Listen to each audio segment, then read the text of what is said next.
Bienvenue dans mon monde obscur.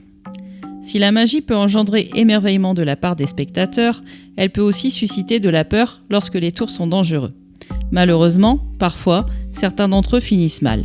Découvrez donc ces tours de magie à l'issue effrayante.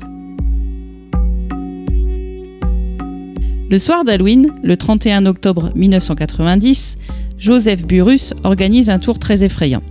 Il est enchaîné et placé dans un cercueil de verre déposé à 2 mètres de profondeur. Dessus sera versé 9 tonnes de terre et de béton. Alors qu'il pensait pouvoir s'échapper, le poids du béton a tout simplement écrasé le cercueil en verre, étouffant ainsi cet homme. Il a fini enterré vivant, un bel hommage à Harry Houdini, mort lui aussi un soir d'Halloween.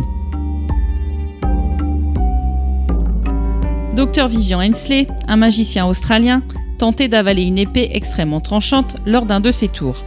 Sa lame a coupé sa langue et sa gorge. Le sang a jailli quasi instantanément. Après avoir tenté de le secourir, il a perdu la vie de ses blessures quelques jours plus tard. Quand on vous dit de ne pas manger trop piquant.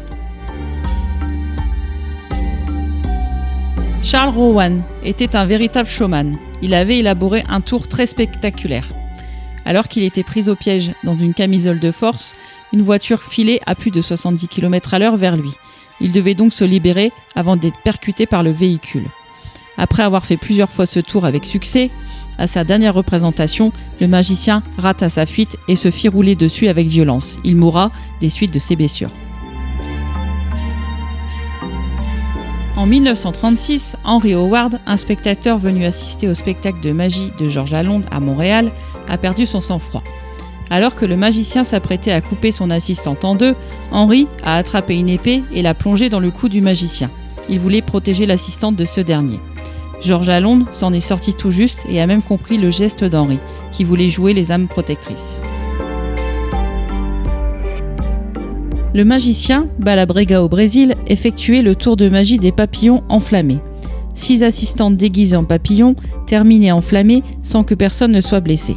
Sauf qu'un soir, un des sacs de gaz utilisés pour le tour était défectueux. Il explosa, tuant ainsi le magicien ainsi que son assistante Lou Barlett sur le coup.